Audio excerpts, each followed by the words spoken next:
He tells Russia's foreign minister that the U.S. is disappointed with the stalling of peace efforts. Rubio also criticizes China's ongoing involvement in the Ukraine war. NTD's international correspondent Arian Pasdar has more on Rubio's Asia trip.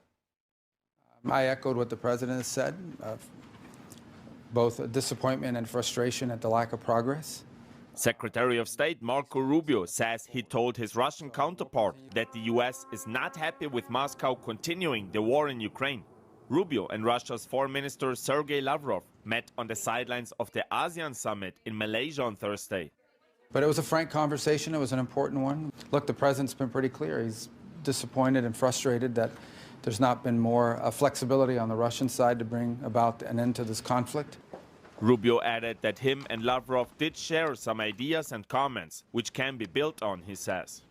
Now, the secretary is also addressing China's involvement in the Russia-Ukraine war. He says that Beijing has clearly been supporting Moscow in its fight against Kiev.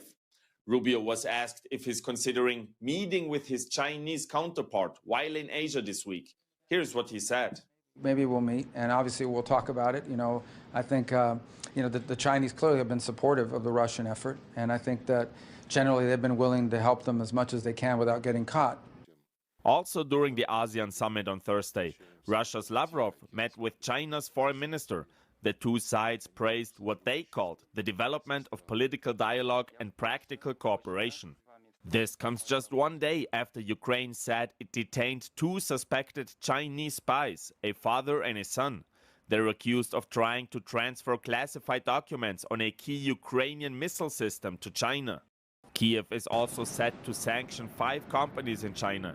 Ukraine says the companies are supplying drone parts used in Russian attacks on Kiev. Arian Pasdar, NTD News.